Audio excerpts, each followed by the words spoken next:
What is good, people? It is the KOA podcast. I am Satsuki the Savage. He is everything animated. What is good with you beautiful folks today? Hello, everybody. All three of you, we're looking forward to this. And if you're new, subscribe. We do this every week. We've noticed the few new people that have joined our channel and subscribed. Much appreciated. Thank you so very much. I have links in the chat of a Patreon, future Patreon to come. But we also have a backlog too. Only $1 stinking. We have a Blue Sky whenever you know we go live, because some days we don't do it on Thursday. Sometimes life gets in the way and we have to reschedule. Also, hello Decrepit Storm. I posted your video in the chat of your, once again, lovely best moments of KOA 2021. That, you do amazing work there, Decrepit Storm. So I just want to thank you first and foremost. Good stuff as always. I was actually watching when I was streaming it. I forgot to comment or say anything to Decrepit Storm, but I enjoyed it. Thoroughly enjoyed it. Appreciate the work you're doing. Yes, absolutely. But the basic premise of the show, we talk about seasonal anime. We pass or kill things on the third episode. So basically every 3 episodes, we'll see if it's good enough to keep going, or if it's so god-awful and terrible, we just kick it to the curb and stomp it till it's out of existence. Yeah, and this season around, we have My Dress Up Darling Season 2, Sakamoto Days Season 2, Dandadan Season 2, Kaoru Hana, and the summer Hikaru died. Now, sometimes on the podcast, we will have an additional show that we will watch that isn't from the season, that either we're watching for nostalgia reasons or just because we all want to watch it together, whatever reason they may be. This time around, we did not pick a show, in part because the last show should have just counted. It just bled into this season. Let's just say that it was so monumental. Yeah. It took up a spot for a whole different season. That's how interesting it was. And if you're wondering what the show was, it was The Future Diary, which that just says it all. Need I say more? Yeah. But yes, so that is the format of the podcast. That's how things go. It is just me and EA, so basically one pass counts as the show going through. We both had to decide to kill a show for a show to permanently be dropped. We've already put the scythe to one anime this season, that being Togenanki, right? Yeah. Okay. Yeah, that was it. Togenanki. Yes. R.I.P. But will another show also get the axe? We don't know, but I mean, for today, there's no show up for it, so everything's safe. So everybody can rest easy. That's right. Everything's just a nice, enjoyable, wonderful time. Speaking of a nice, wonderful, enjoyable time, We have this wonderful segment to never give you the blues. Oh, I guess I should have been ready. Never give you the blues. Now let's get ready for the KOA. It's Miracle! So Madoka Magica is having a new TV anime called Madoka Magica Beginning / Eternal. That would cause people to smile, right? People love Madoka Magica, you know, people love Madoka, people love Mami, Sayaka, Homura, you know. But unfortunately, this new TV anime, which is supposed to air October 12th, is a TV editions of the first two movies. What? And if you're not familiar with the first two movies of Madoka Magica, they are free recap movies. Wait, so because the third one was the third one is a sequel. Brand new movie. The third one is a sequel to the TV series or the two movies. So we're getting a TV series, but we already had a TV series way back in 2011. So now what? Here's the thing about the movies. The movies do have a because it's a movie. They do better with the animation in some parts. Like, for example, some of the transformations are a lot more fleshed out in the movies. But the movies also cut some things. Now, whether you deem it significant or not, that's, up to you. I don't even remember everything that was cut. But yeah, we're basically having a TV version of the movies we already got. That is a very odd decision. Point. To say the least. But yeah, anybody looking forward to that? It's October 12th again. It's like when they did it with Demon Slayer with Mugen Train, and they split that up into a TV series. It's like, we have the movie. What's the point? Yeah. Oh, ridiculous. Decrepit Storm said, went a bit long with that one, but since 2021 was the first year I watched the podcast, there was a lot of random stuff I remember for that year. The 2022 compilation will probably be in a few weeks, but I think in the next few days, I'm going to put out something else. This one will be more of a supercut. And look, we're definitely looking forward to that Decrepit Storm. Absolutely. I'm gonna play that as soon as I see it. Now, as for some new information about anime, I don't know if we talked about it last podcast, but Sekiro, the anime for Sekiro, actually got a trailer a couple of days ago. Sekiro No Defeat. So as a video game, yes, I'm actually playing it. Well, I played it a little bit. I'm not playing it currently, but I played it for a little bit, one stream.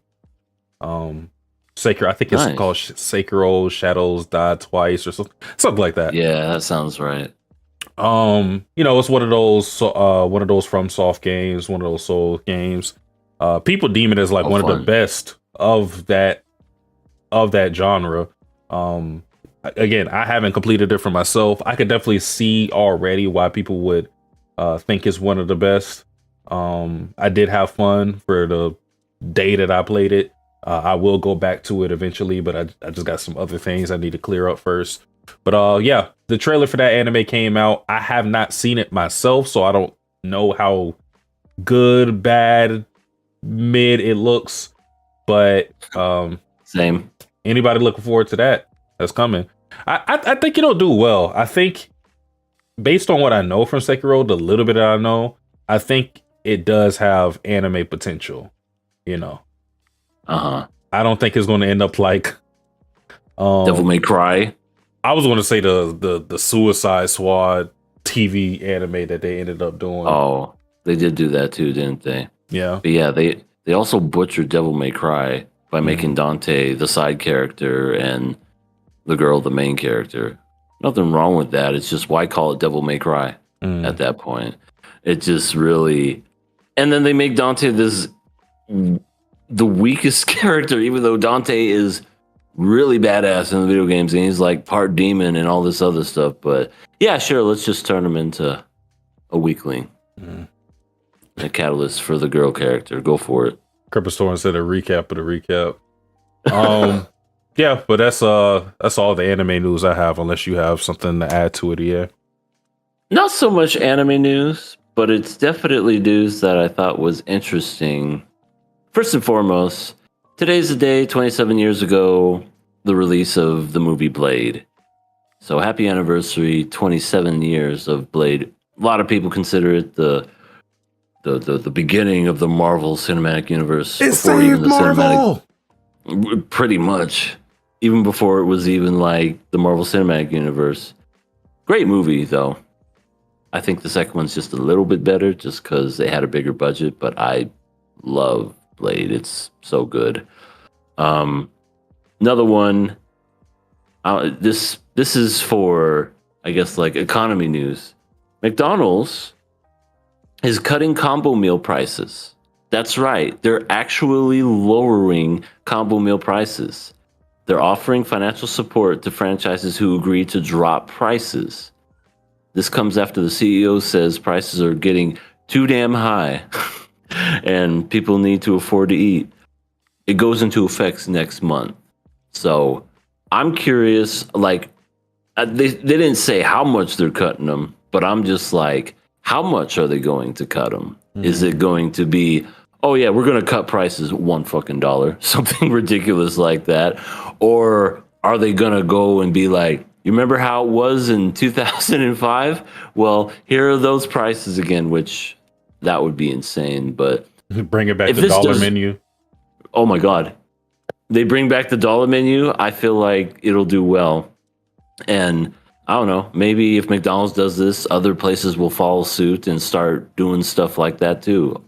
One can only dream, because McDonald's everybody knows McDonald's. They're like the top when it comes to like fast food and everything. So I just thought that was interesting, just because it's like, could we have $1, what was it, McDoubles again, and on nuggets and stuff like that? That would be cool. I'd love that. We have Shot Scream in the chat right now, or Shot Scream. Yeah, Shock Scream in the chat. What is good with you? Or Shock Scream. That's what I said initially. Then I was like, that doesn't really make much sense. So let me just go with this one. We all scream for Shock Scream. Yeah, but like you said, it would force other fast food restaurants to kind of change their prices, because McDonald's is already kicking almost every fast food restaurant when it comes to it being cheap. Because most people acknowledge that McDonald's isn't like the best tasting fast food, but because of the prices, everybody goes there all the time. And it's also, convenient to go because there's a McDonald's everywhere you go. Like you can't have a McDonald's that's not within like 3 mile radius practically. Yeah, I agree. So we'll see what happens. We'll see. I just read that today and I thought that was so interesting, because everything's so fucking expensive anymore. So if they were to at least try to do something where they at least try to lower stuff, whether that be fast food, groceries, just anything, I think that would just be amazing. That would be incredible. Okay. Well, anything else here? No, that was basically it. There really wasn't much that I saw as far as anime news, unfortunately. Okay. Or fortunately. Well, with that being said, we're going to jump right into our first anime of the night, which is none other than My Dress Up Darling Season 2, Episode 7. EA. Yes, sir. Speaking of fast food, I want to say, and of eating. Yeah. Maureen finally felt the weight of her decisions, so to speak. Man, Maureen's a fat ass now. Yeah. I mean, you see how big she got? Yeah, she used to be one of my favorite characters until she let herself go. I know. It's like, geez. Come on now. You're disgusting now. do you do the poke like a Homelander poking A-Train? Oh, God. Yummers. Gross. But yes, it's true. Maureen has gained weight. She's gotten fat. She can't even fit into her clothes anymore. Or first of all, I don't even know how she she must have gained weight overnight. That whole scene where she's trying to put the stuff on and everything, I'm like, wait, she just fit in those not that long ago. Well, yeah, because that happened before the big cosplay thing. Because she did wear the clothes, the Shizuka cosplay. So it was like in all of that time where Gojo and her were preparing for the festival, like that's where she gained all the weight. And we saw why. I mean, she explained it in great detail because when she was making those lunches for Gojo, you know, she had that heavy lunch already at school, and then she goes home, she goes to Gojo's home and then eats there, and then she eats the leftovers that Gojo gives her that same night. So yeah, it's just compounding. And they had a crazy number that they threw out, and I'm like, this can't be true. There's no way. They threw out the number 50,000 calories. I don't know who was I don't know if this was the AI translation. But that number is not right. Just for clarification, I think to gain a single pound, it is you would have to gain like, or you had to eat like approximately like 3,000 calories to gain the single pound in a day. Okay. So 50,000 is absolutely ridiculous. That's absurd. And I mean, this girl like eats nonstop apparently, morning, noon, and night. And then what's supposed to be used as leftovers for the next day, she eats them the same night, which also when you eat after a certain period of time, especially at nighttime, that's bad for your body anyway. You get really fat. Yeah, doing stuff like that. Your metabolism starts to slow down, like, you know, when, you know, going with your sleep cycle. So you're not really supposed to be eating heavy at night. So yeah, she was doing everything. It was like she was doing everything in her power to gain weight. Like it was like she wanted to move up a weight class in boxing or something. She wanted to be a plus size model. Yeah, I guess so. But I mean, you know, in Japan, plus size, like that's considered plus size in Japan. You know, you just pinch your stomach a little bit. Oh no, I am plus size. Oh. The Cripple Store said the Gojo is that bad at math. I fear for his measurements. Hey, oh man, he has Mari's. Right. He has Mari's down to science. So I think that's the only thing he cares about. Yeah, everybody else's that he does, he's just like, yeah, whatever, 50,000 by 28. But yeah, you're good enough. Gojo, I think the sleeves need to be taken in. Nah, you're good. Just looks like a kid in a trench coat or some shit. Just the bag of clothing. Right, exactly. But yeah, it was just funny how it was brought up to her because I guess kudos to the manager, producer lady, because she just looked at Mara and was like, well, before all of that, she was talking to her other co-workers and they were talking about their lives and being all happy and everything. And Mara's like, man, I really been killing it lately. And then, so she's thinking that she's about to get praise. And then the lady's just like, dear fat ass, you make me sick. And then Maureen was literally just like crushed. Yep. The manager said that she was fat. Her hairdresser said that she was fat. Pretty much. Well, everybody. How could people see this weight? By the way, I would not have been able to have seen it. Like they were looking at her face, and I would think, what? She get a double chin? She looks exactly the same. That's why I put in the comments, where did she get fat in her earlobes? So I'll say this much. I do like the fact that they call a lot of people didn't notice it because for the majority of people did not realize that she gained any weight. So it was just people who were like, I guess in their certain professions the manager lady being able to tell she gained weight, that makes sense because, I mean, this is a modeling agency. So she will be able to, see that type of stuff. Hairdresser, even then, that makes sense too, because he's always looking at her face. So he will be able to notice like very minute details. Because like, Gojo didn't notice, her friends didn't notice, or actually one of her friends didn't notice, which was Toa. And that's because of how she fit into that one cosplay.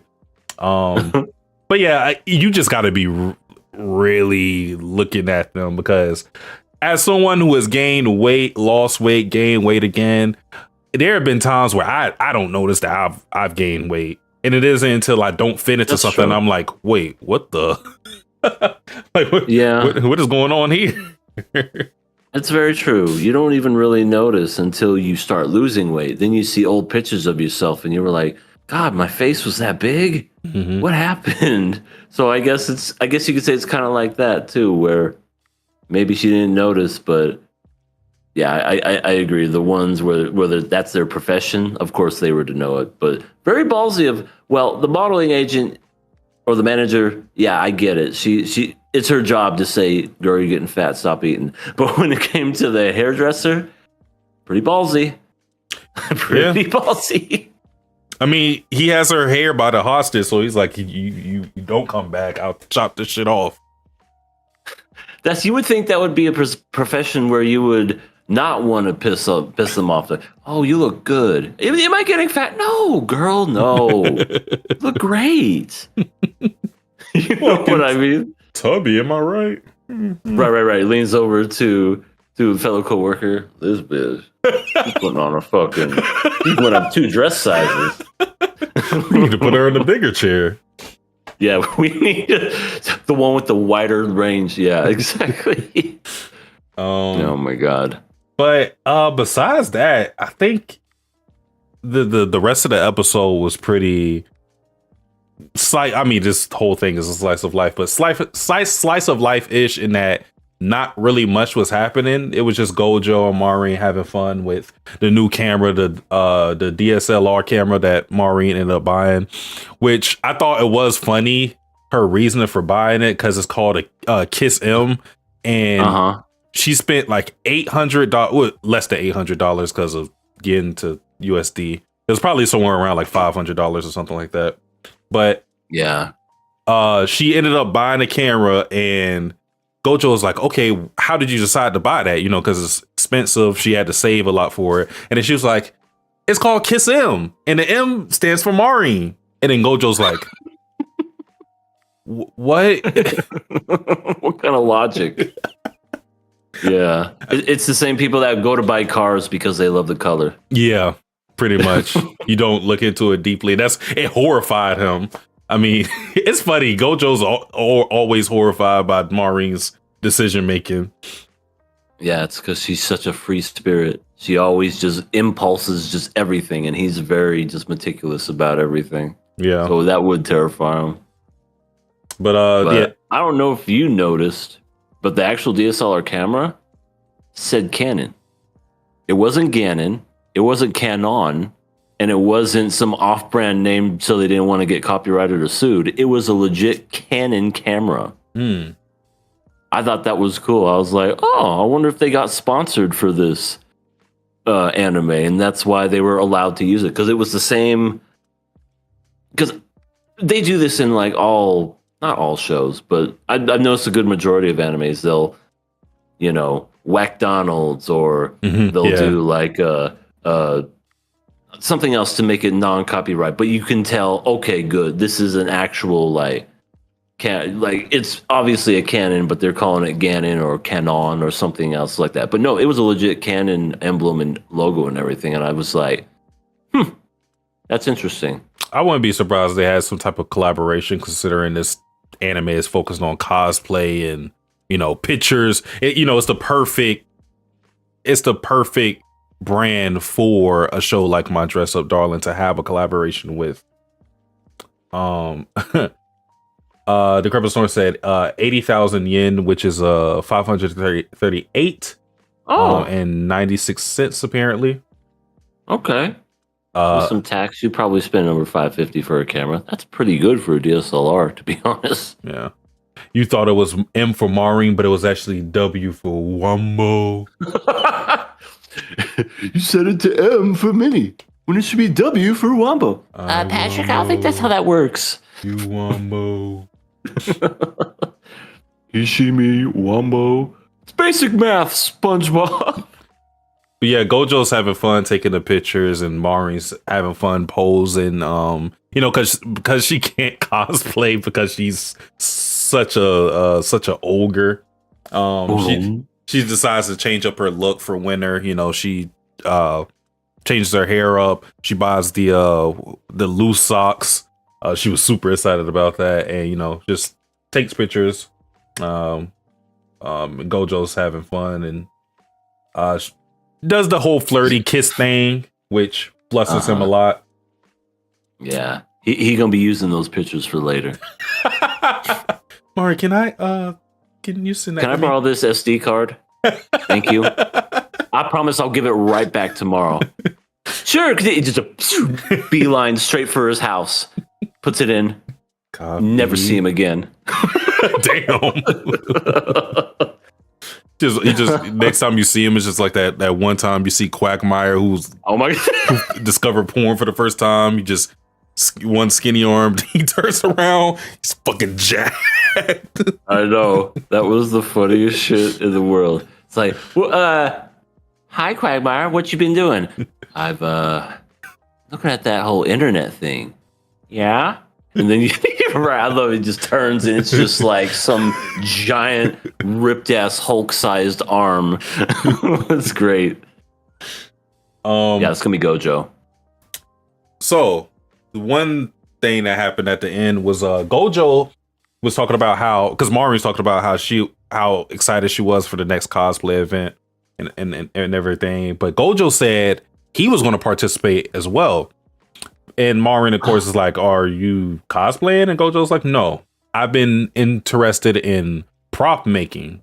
So it seems that Gojo has like a new passion that he's delved into. He actually ended up contacting somebody else who was I guess that it's who he learned from. It's a character named Akira-san. So he plans to meet up with that character at the next cosplay event, which is, I feel like a big step for him, not only to go to this event, but to contact somebody, because he's not really a social person. So right.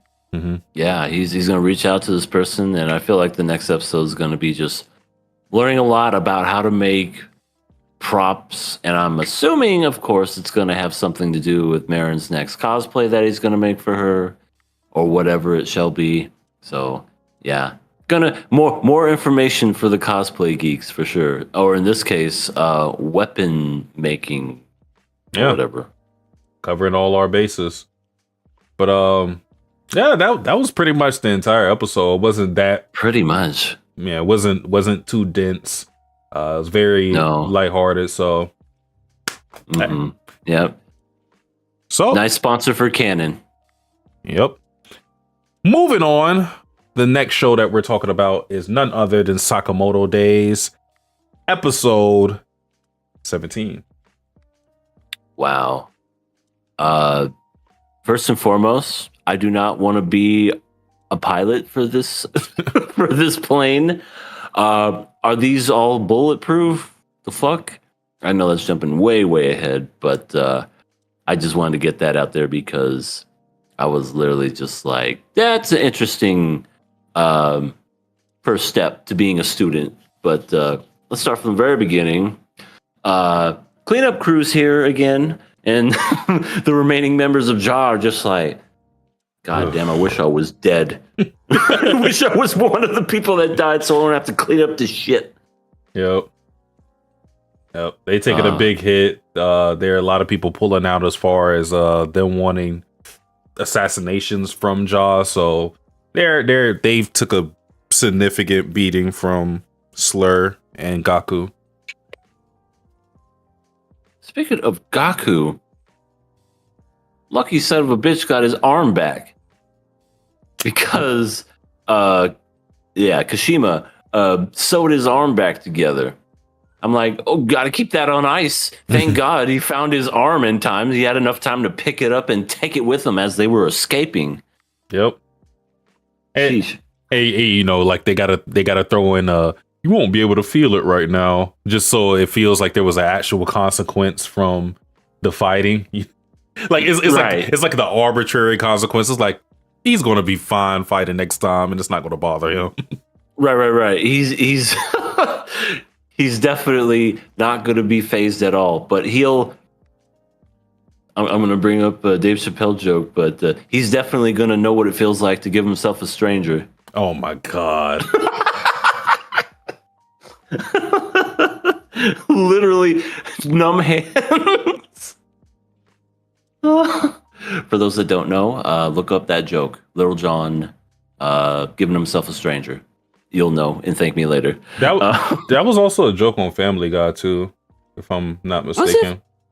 Yeah, because they talked about like sitting on your hand and like, you know, so you knew waiting for it to go numb. Yeah, so it falls asleep. They definitely made that joke on Family Guy.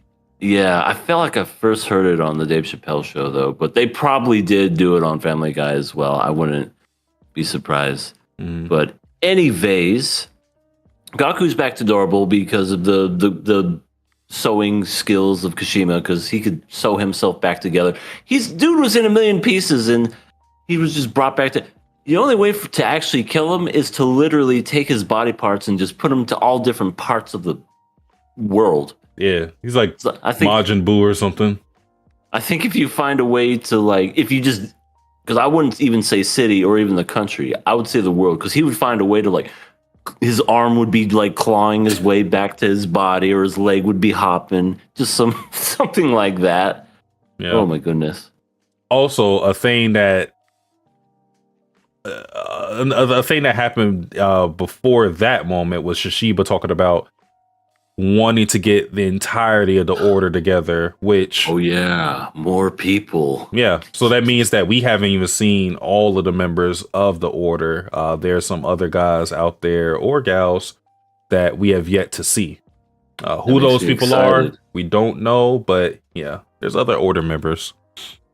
Yeah, I honestly thought the gang that we got was the full order, but then all of a sudden, when he said we gotta get the rest of the crew, I'm like, there's more of you? Yeah, what were you doing this whole time? Right, what were... Oh yeah, there's a crisis going on at Jaw. Like 40% of the staff is gone. I'll be there in a minute, taking a break. My goodness. I thought it was funny how they were talking about Takamura, they as in Slur and or I keep calling him Slur when he has a name now. Uzuki and Gaku. They were talking about him like he was an apparition, like he was some a myth, which I guess like his power is mythical, but it's just funny. Like he got his ass whooped so bad, he was like, he is the result of all the malice of all the assassins put together. I'm like, no, he's just an old guy that whooped your ass. Yeah, he just couldn't take the fact. He couldn't take the L and say that he got his ass handed to him by a mumbling old man. I mean, it is pretty embarrassing. I probably would make up some shit too. I would. What would I do? It's like, what happened to you? I got fucking robbed. I don't know. I would lie, because then some old man that mutters to himself almost murdered me. No, that would never leave my lips. So it's funny. The order talks about wanting to get their guys together, but Uzuki talks about wanting to recruit more members in his group. So, oh shoot. And honestly, you can kind of see where they're going with this, because he says specifically, because Gaku says, or Gaku or Kashima says, oh, so you want some guys from Ja? And he goes, no, I want to go after some untainted blank canvases, which again, given what arc we're in now, you can kind of see where they're going with that whole thing. Yeah, I envision there's going to be a war so to speak, between Slur's members and the Order. And it's going to be some epic fight scenes, I'm pretty sure. Yeah. So we go back to with Sakamoto, who is about to go into JCC, and I thought it was funny that Aoi was snapping on Sakamoto because she thought when she saw like this transfer exam to go to the school, she's like, "You're trying to make Hana an assassin?" And then he was like, mm-hmm. Sakamoto doesn't even say anything. He just hides behind Sheen. He just cowers in fears. The only thing to bring him to his knees is his wife. Yep. But yeah, that whole thing is for Sakamoto and Sheen to transfer as students to JCC because it isn't like a high school. It's an academy where there is no age limit. So, this is it's an assassin school. So, I guess that makes sense. Yeah. They take all walks of life. We bring us your old, bring us your young, bring us your decrepit, bring us all that. And we saw a bunch of very interesting characters aboard the plane as they were heading towards the class, or not the class, the classrooms, academy, whatever you want to call it. Yeah, it seems like that there's some people that have been trying to get into this for a while. Because I think that one guy was on his 6th attempt, the one that thought he was hot shit, even though he's never been in. So it's like, come on. Yeah. What makes you better than anyone else? And he tries to give Sakamoto advice like, you must be nervous, you fatty. Why are you eating? You're supposed to go in with an empty stomach. It hones your senses. So yeah, he's trying to be the big bro when he's failed every single time. So he's kind of hard to listen to when it comes to advice because right, you got to show us some level of success for you to have credibility. I agree. That's why I thought it was weird coming from him. But as soon as I saw him, the way he was acting, I'm like, oh, this is the character that we all are supposed to hate. And not Sakamoto, but the guy takes Sakamoto lightly so that we'll see how great he is later. That's usually how it works with characters like him. Dude ate his spaghetti and threw it on the floor. Yeah. What the hell's with him? I don't know. It's like, who cares if he's a fat ass? That doesn't mean you have to throw his food out from him. That's just me. And I love Sakamoto's reaction to it. He's just like, because Shin's like, are you going to beat him up? He's like, there's no point. My spaghetti's gone now. It won't bring the spaghetti back. but yeah, at this point, this when things just get kind of wacko, kind of crazy. The flight attendant lady just goes, all right, Hunger Games now. Literally on the plane. I love just the whole how the weapons drop, just like how, like a regular plane would, just the breathing apparatus and everything. But instead of that, it's weapons and it's all random. I'm like, that's clever. I enjoy that very much. And then I don't care what they say because something happens later after that where a guy's complaining about his weapon. I won't say what it is yet. I'm gonna get there.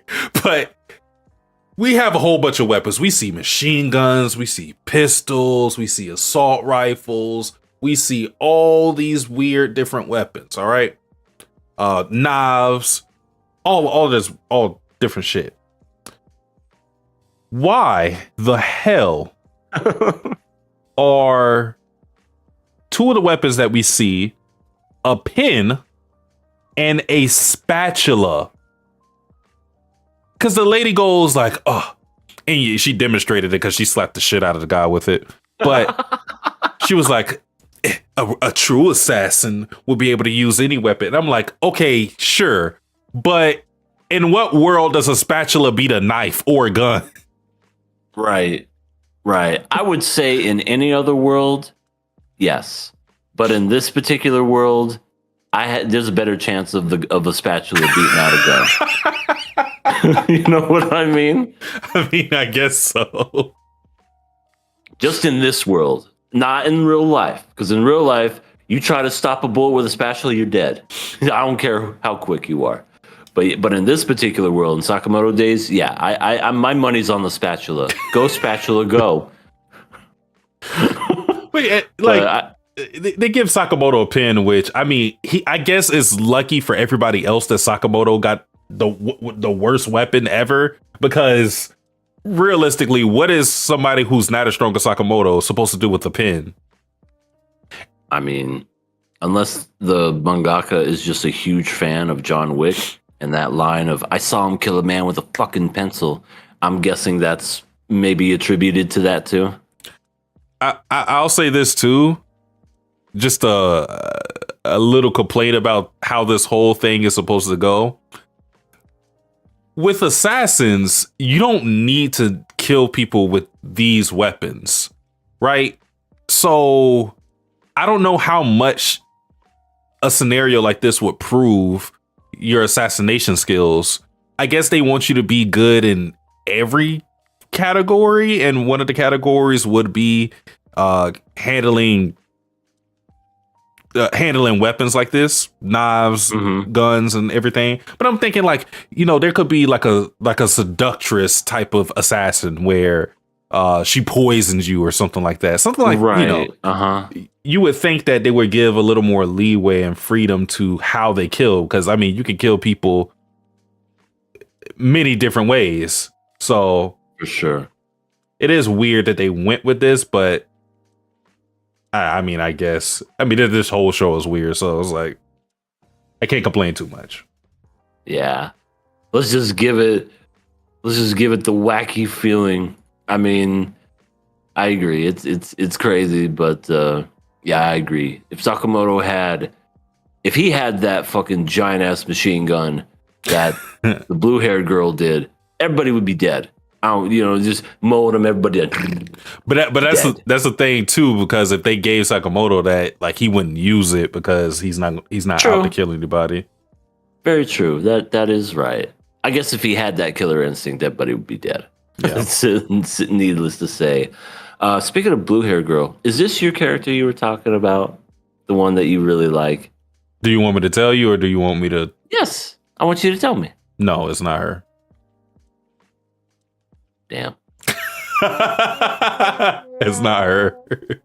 I wanted to see if it was, then, I was like, oh, maybe, what else is she gonna do? But okay, then I guess this particular character is nothing more than just I'm a cute little assassin, and I'm going to murder you, teehee.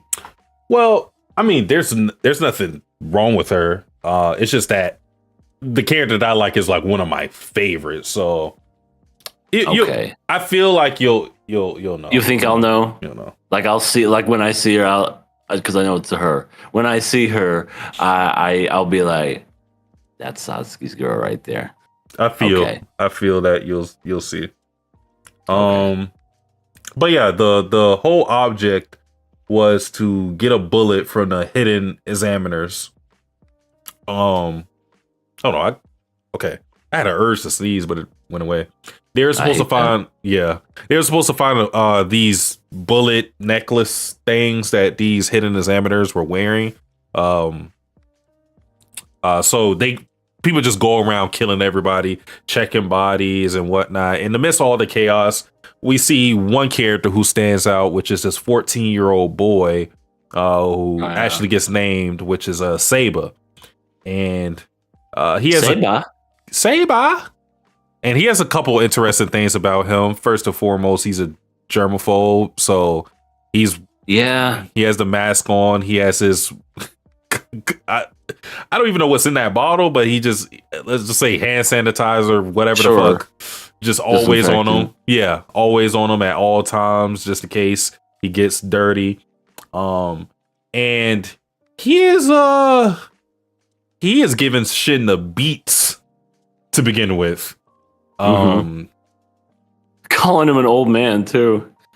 Yeah, which is, I mean, because at first you look at him, you're like, okay, they can't be that, far apart in age. But then he's like, yeah, I'm 14 and Shin's 21. Still not a old man, really, but Right. I guess it makes sense from his perspective. Because earlier, Shin called the headband guy, who Right, and he was 28. yeah, he called him a hag or something. Jeez, I must be a walking skeleton at my age. That had to be on purpose too, because they're both 7 years apart. Shin is 7 years apart from Yeah, they are. yeah, so that had to be intentional. Yeah, that was definitely intentional because he was dishing it and then he got it from the younger one. So okay, that was definitely intentional. Yeah. But yeah, they're duking it out, and Shin eventually gets the upper hand on him using his new technique that he developed. Yeah. Now is he down for the count? We don't exactly know because he was still conscious, but it is very interesting that we have somebody this skilled at this age. So yeah, cool weapons too. You got like concealed katanas coming out of his shoes. Yeah, not like knives, like actual long swords. I'm like, whoa, yeah. That's cool. It also fits with his character, I feel, given that he doesn't, him being a germaphobe, he doesn't like to touch things. So his weapons being near his feet make a lot of sense. True. Yeah. To further the distance. It's weird too, because I feel like when it comes to assassins, not to say that the germaphobe thing is a trope in it in itself, but I've definitely seen some assassins where they're like, oh, I don't like blood, but I like to get the job done, or they're very particular about neat and kind of pristine and whatnot. So it's kind of a different take on the whole assassin thing, where instead of being ill blood or everything has to be perfect, this one's a straight up just germaphobe, where even the feel of blood on his body is just like, oh, get it off me. Yeah. But going back to the blue hair girl, I guess like an interesting thing that we saw from her was when she got saved by Sakamoto, she didn't end up accepting Sakamoto's help. So it kind of makes you look at that character. Obviously, she's going to be somebody that is important, given that her design, she stands out amongst all these other guys that we're seeing on this plane. So yeah, we have two new characters that will probably be important for this the future of this arc. Yeah. Only reason we know that is because of the color of their hair. It just really signifies their importance. You can always tell who's important by the color of an anime character's hair. Well, that's why I say design is a lot more important than people will give it credit for. Not only does it show you sometimes, or it gives you a glimpse into someone's personality, it can show changes in that personality if the design changes. And in general, when we look at stuff like this, it shows you who are the characters to pay attention to, because if you were to watch this episode with no audio, you would know that the blue hair girl and Saba would be new characters that we're supposed to pay attention to. Not even just because of their screen time, but because of how they look in contrast to everybody else. They have different things that are unique to them. Even like the headband guy, you can kind of infer maybe we'll see him later, Right, until he gets bitch slapped by a spatula. That was great. What am I supposed to do with this? Grabs it. This is how. This is how. That was great. He's just left drooling on the floor. Oh. I mean, Sakamoto had 3 bullets. He gave one to Shin, or he's going to give one to Shin. He's going to have one himself. Headband guy? I mean, wouldn't that be ironic? Yeah. The one that talked the biggest shit, and and this is a guy who's on his 6th try. Oh my god. I could see it be kind of a way, which I don't know, maybe the character does this or not, but please let me have it. Just starts begging, give me the bullet. I swear I won't make fun of you again. I'll buy you some spaghetti. He'll probably do it. And then he'll just be like, just take it. Yeah. He'll probably do it just because he feels sympathetic for him taking it so many times. Yeah, I could see that. But yeah, that was pretty much the episode. So Yeah, it was all just action, yeah, pretty much. There's an after credit scene, but it's not important. I refuse to even acknowledge it because what the fuck point was that? it It's was just kind some of guy that we don't even give a shit about who's dead. it Who's was a traitor. it was just to, I guess, humanize the group as a whole. You know, show that they passed all the murder stuff, that they had a comrade that they actually did care for. It wasn't really much, but I saw that and I went, why did they include this? I thought it was so pointless, but that's just me. yeah. Well, that is it for Sakamoto Days. Next episode will be subject for a kill or pass, so stay tuned for that. Next episode or next series is none other than Season 2, Episode 8. Yeah. Wow. We didn't get Yes, we didn't get the Ira and Okarun dance. I'm so happy because I thought for sure we were going to get this stupid mambo tango bullshit where they were going to be waltzing around the freaking hall. And I'm like, I'm going to start throwing punches. And we didn't get that. We got something that's very in line for Dandadan. And I was just like, okay. And not only that, C Tactics would be proud if he was here to hear me say this. She actually did some good this episode. She actually came through and did some good. So snaps for Ira. Also, see you, Decrepit Storm. He said, gotta go, but have fun with the rest of the show. Oh, yeah, see ya. If you're watching this on the replay, been pleasure. But yeah, so I want to say a good majority of the episode was just this whole fight with the Beethoven music ghost. Yeah.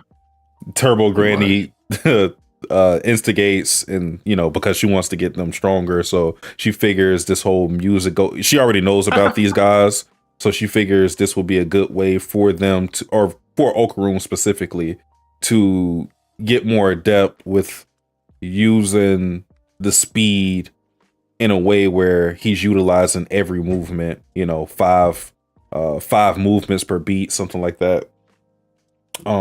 Yeah. 5 switches per beat. Turbo Granny's just like, it was them. It's them. Get them? Get their ass. So and we're seeing that Ira is able to, with her dancing ability, she's able to evade the notes all day. So she was looking pretty good, but then we had Okarun, who wasn't looking too hot. He was running into everything. He was like me and playing Mario Kart or some shit. Are you not good at Mario Kart? I used to be decent on the DS, but I haven't played it in a long time, so I'd imagine I'd be pretty trash. Yeah, I feel like Mario Kart anymore. I mean, on the N64, I feel like you could have that skill, but I feel like anymore, it's luck. It's if you're in the back, you get the best weapons. If you're in the front, you get the shittiest weapons, and it's not really much skill. It's all just luck. And I agree. I would get owned by a bunch of 12-year-olds. I would say Mario Kart is like 40% skill, in that you do things like drift right, shortcut, the map, the shortcuts, Sure. know when to use your items.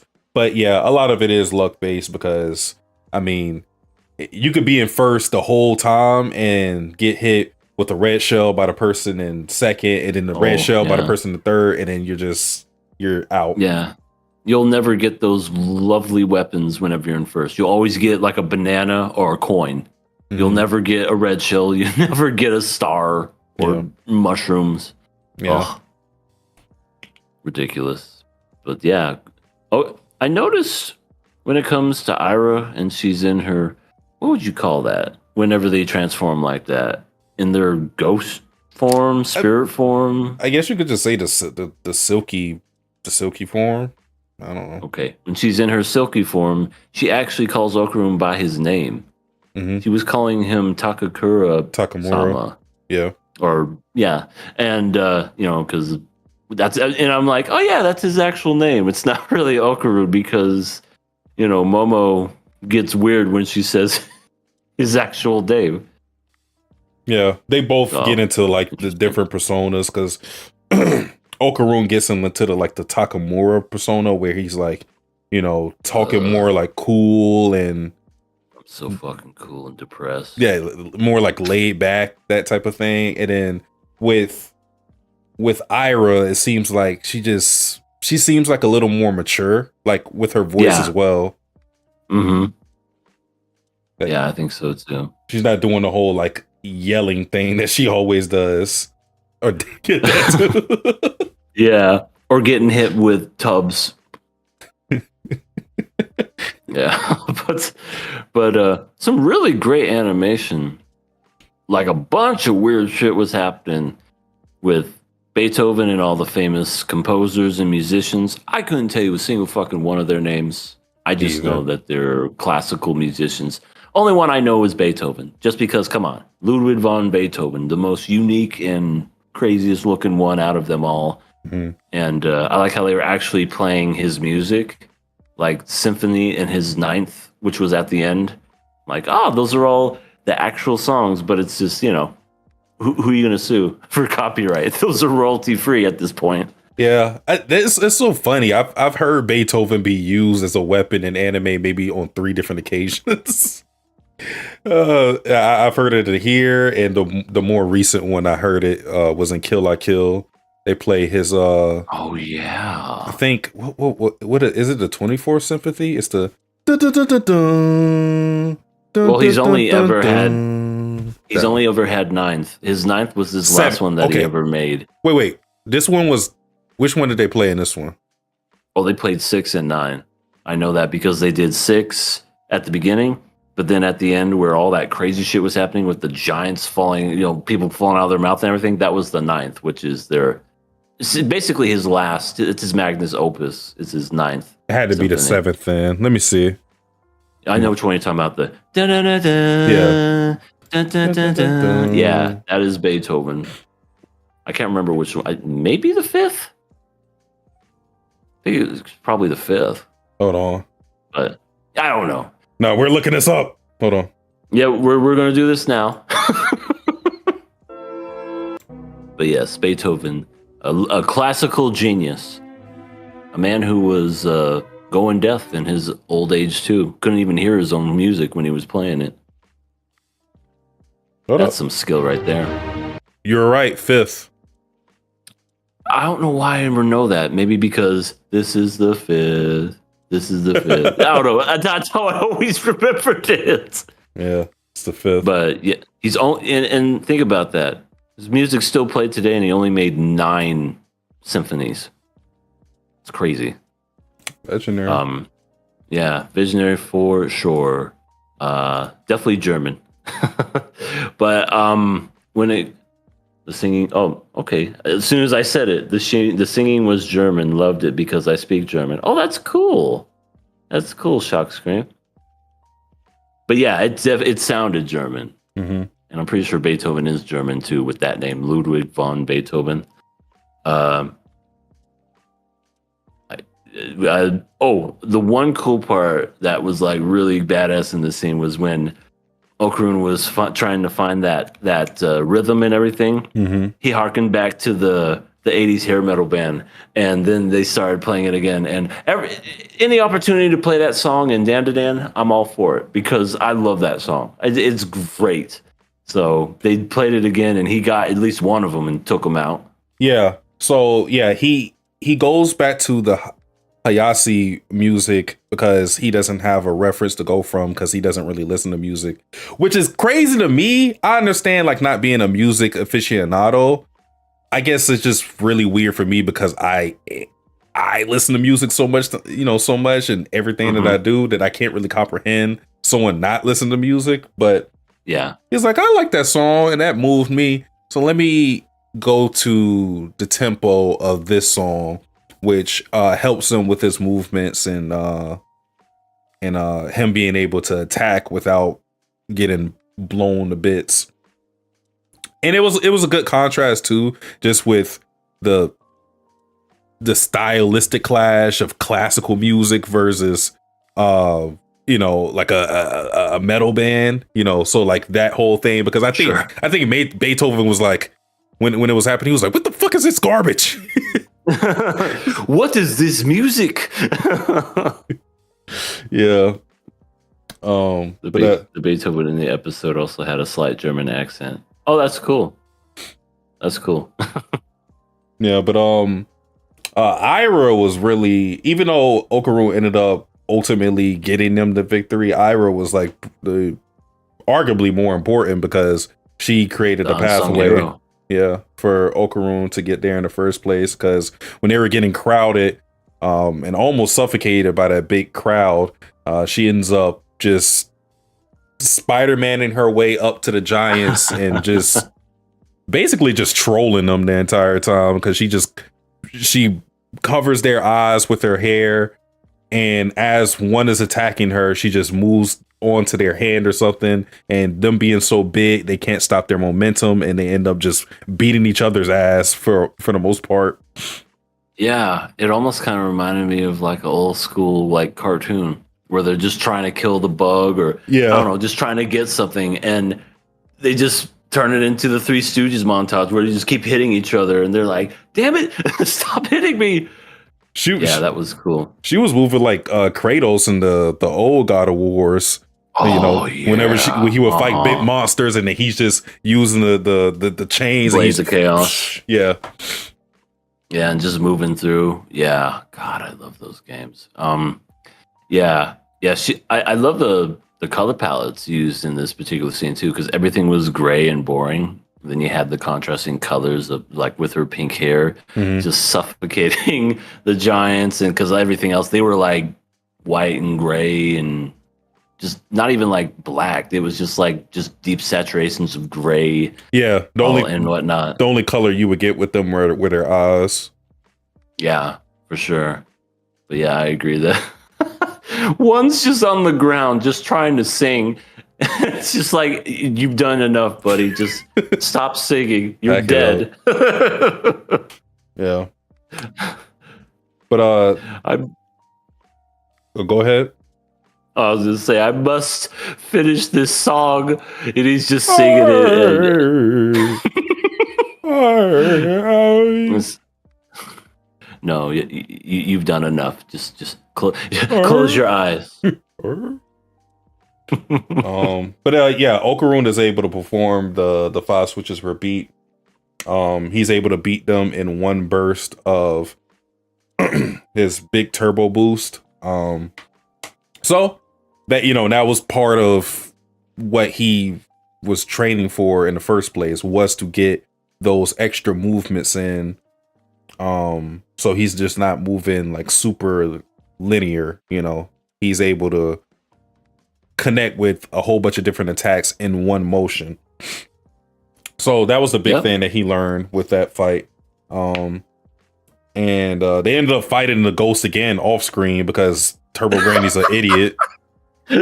She hit the piano with her foot, and I love that because it was just like, what? I've been trying to get rid of you guys this whole time, but I did. I love that. I love to think that they did that whole thing all over again, just off screen. You don't even see it. I wonder if the ghosts learned anything, like if they got better at what to watch for or something. Oh, it was probably something fucking epic. It's like, Beethoven like absorbed all the other people and became super giant and Colossus and something. Yeah. But they had that whole thing, and we cut back to the rest of the family: Manjiro, Momo, Seiko, Gigi, and the scene that I really like, Manjiro just tells Gigi, "I called Hayase. They're going to exercise Evil Eye from you tomorrow. he was trying to get Gigi on board, but ultimately he just took matters into his own hands and said, I'm just doing this because everybody else is trying to accommodate you when we need to think about what will be the ultimate consequence of Evil Eye taking over. Because if that happens, it's not just those people in the immediate vicinity that are in danger. Seiko, Momo, Okarun, Majiro, everybody's in danger. Like the whole world is in danger if they don't get a good grip onto Evil Eye. So again, he just takes matters to his own hands, which I like that he did it because he's the outsider in the situation. He's the person that isn't going to be sympathetic towards Gigi.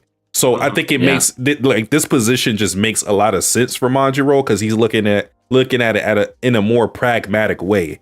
He's like, I don't really have a connection to Gigi, so I don't.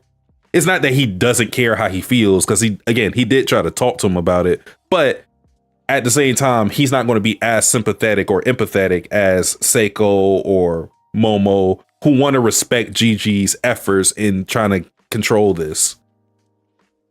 Yeah. No, I thought that was a pretty good scene too. Because in the previous episode, Majiro was kind of like making the point of just like, look, you don't have to like be the adult and like, pussyfoot around everything and just make and say, oh yeah, everything's gonna be good. No, look, I'm a big boy. I can handle this. Let's go ahead and get this taken care of before everything is destroyed. And yeah, I like that about him too. I starting to think but I think he's becoming a real cool character. I don't know how long he's going to last in the series or if he's going to be just a permanent side character and then we'll never see him again. But no, I like him. He's top notch. Yeah. And I also, it's going to sound weird, but I also like Seiko's silence in the whole scene because Momo is trying to fight Manjiro's decision the entire time. Again, makes sense. She's Gigi's childhood friend. She's the closest person to Gigi in the situation.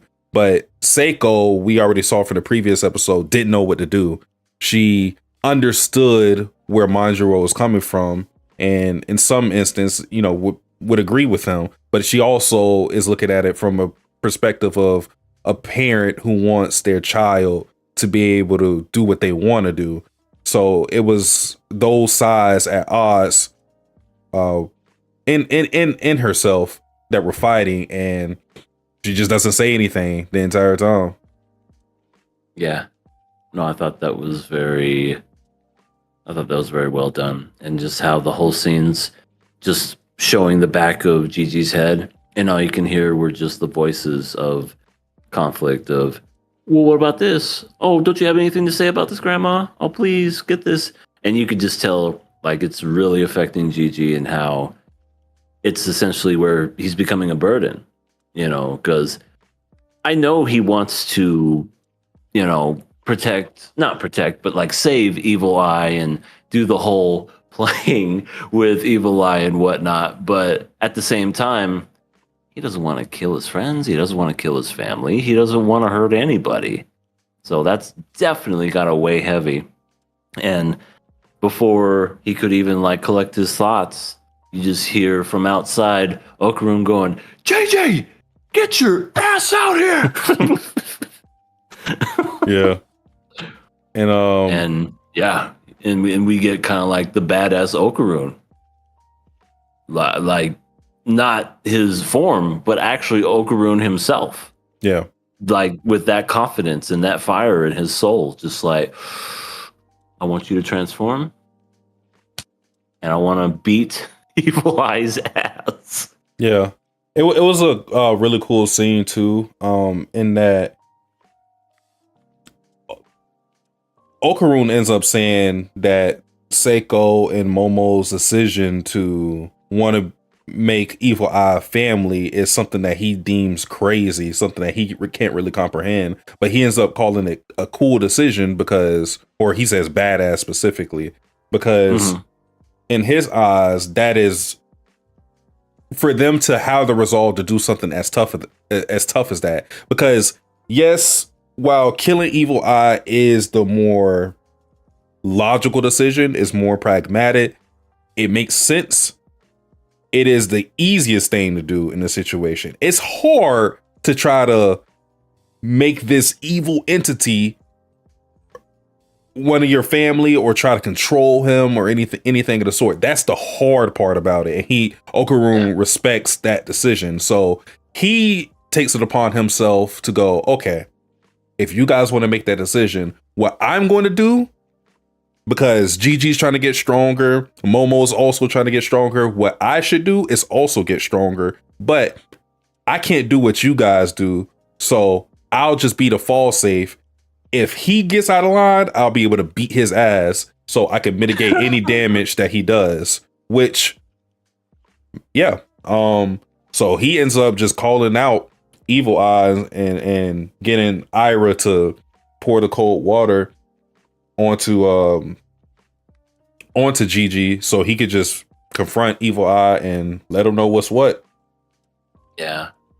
And this time, she poured the water with intent instead of by accident. Yeah. So, that was a nice little callback to that. So yeah, we're gonna have Evil Eye versus Okarun, and it's gonna look fantastic. I have a feeling it's gonna be maybe their best animated one. I mean, this animation's in the show is just already spectacular already, but I feel like the fight scenes are gonna be next level. Yeah. I don't know what to expect, not in terms of the results, but in terms of, or I should say the immediate results, because I expect Okarun to win, but I guess I'm thinking ahead as to what does that mean? Because Evil Eye's not going to stop being evil even if he loses his fight. So what is this going to prove? It's going to prove for Okarun, or at least give him a lot more confidence going into the future that he'll be able to stop Evil Eye. If he wins, that is. Mm-hmm. But Evil Eye is also getting stronger and stronger. So what does that mean for him? Because ultimately, he still is going to stay an antagonist. It seems like for a minute. Like I can see it lasting into this whole season practically. Yeah. So I don't know. Yeah, I don't know. Yeah, I don't know what he's gonna do. I don't know what's gonna happen. Like, I would hate for it to be a thing where he beats his ass this one time and then all of a sudden, I'll be good. I won't get out of line ever again. Hell no, that's not. You know what? Okay. I think ultimately, what is this? This is supposed to prove that Okarun, or this is supposed to prove to Manjiro that he doesn't need to call Hayase. I think that's what we're gearing for. So, like, regardless of Evil Eye getting beat, but regardless of all of that, it's just supposed to prove that, hey, we can handle this on our own. We don't need to kill Evil Eye to be able to contain the situation. So it just gives them hope for the future as far as Gigi making friends with Evil Eye, because it seemed this episode that Gigi was kind of ready to crack. Yeah.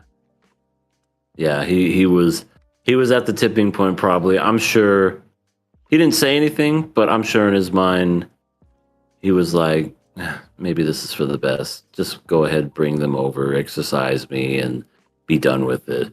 But when Okarun kind of like has his big old speech and everything, Gigi put his faith in him to basically say, okay, I trust you, Okarun. Just do what you need to do and see what happens. Because I'm sure he's all out of ideas, just like everyone else is. So what harm is this going to be? Let's just go ahead and give it a try. Yeah, because he's tried his hardest as far as trying to maintain it, and it still hasn't given him the results he needed. So he needs to rely on other people, and there are people willing to help him out with this. Momo, Seiko, Okarun. So yeah, it's all about just maintaining this family and picking up where other people may be lacking. Mm-hmm. So, yeah. And I'm sure Seiko's probably like, get this motherfucker under wraps. I'm tired of holes in this fucking house. Yeah, I feel as it. she smokes. I feel it. I would hate that too. I would literally be like, Gigi, I love you, but you're paying for all the shit. Yeah. But that was pretty much, yeah, that was the episode in the nutshell. Yeah. Pretty much. Definitely excited for Okarun versus Evil Eye. That's a Killer Pass episode too. Yeah. So that's definitely a good episode for it to be a Killer Pass episode. Yeah. But yeah, that is Dandadan. We are moving on to my personal favorite of this season, which is none other than Kaoru Hana, episode 7. Or also known as Diabetes the Anime, because it's so sweet. I thought that was just a reference to Kaoru just eating everything. Oh no, I didn't even think of that. No, I just meant because of how sweet it is. It gives you diabetes. Sorry, I guess it could have been taken either way. It is a sweet anime. It's adorable. It's totes adorbs. It's kawaii. All the jazz words. But I'm just gonna say it. Rintaro has some of the best friends in anime. Like, I don't know what it is. I mean, that's not to discourage other friends' ships in anime and whatnot, because you never know what you're going to get, because it always heavily relies on the main character, and either the friends are dim-witted and go, what's his problem? Or they'll be like, you know, they'll be the ones to hit their backs and go, you go get them, Tiger, and all that other stuff. But I think this is the first time where I've seen a group of friends that are actually capable to handle themselves. You know what I mean? And I'm not spoiling anything as of yet, but I just mean where I was thinking, are they going to be? And sure enough, by the end of this episode, they were very capable of handling themselves and their business. And I can't remember many animes where that's a thing other than the main character doing that. But it's refreshing to see a supporting cast do that. Yeah, seeing a supporting cast actually support well. That's what a supporting cast is. They support the main character. It's like, we got this. Go on ahead. And sure as shit, they did. But I guess before we get to that, I love this here. Kaoru is happy, and Subaru knows about her, and just that's so cute as she's eating her way to her. She gonna become just like Marin, where she gonna be pitching her size, going, "Am I fat?" And when Charles gonna be like, "No. Well, I mean, he's gonna be like, "Can you get in contact with Subaru again? I need to talk to her late at night again." Right? Yeah, but from what I remember, this particular episode is where Rintaro goes out, has it's not really like a date. They're just basically just like, what would you call it? Just they're hanging out. Yeah. They're at the restaurant, and before that, Rintaro's friends are like, I have an idea of what we can do, because I know Rintaro's been kind of acting weird lately. What's that? Let's follow him. Let's follow him and see what he's doing. I don't think that's such a good idea. Shut up. It's a great idea. Stalking in DC, it's not just anime. It happens in cartoons and even like TV shows. It's always funny how they go about doing it. It wasn't like too many of the antics, like hiding behind a pole and everybody peeks out. It wasn't like that crazy of antics, but it's just always funny to see. Oh, for sure. Yeah. Yeah, this anime has a lot of stalking. We had Subaru stalking Kaoru, and we now we have Rintaro's friends stalking the vice versa. I'm like, who's gonna stalk who next? Well, I think we found out later who was stalking as well.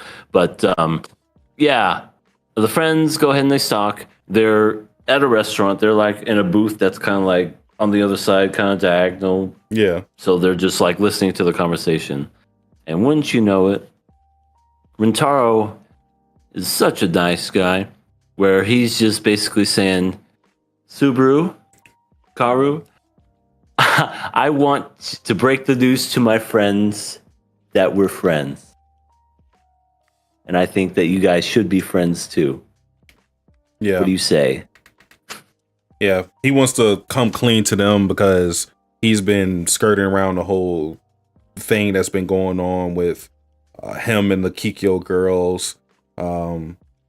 So they didn't really know what was going on. So he wanted to tell them the truth because I think he was really inspired by seeing Subaru and Kaoru's relationship, in which it seemed with everything that Subaru was doing, it was out of love and admiration for Kaoru. So he wanted to be as transparent as Subaru has been with Kaoru, with his friends.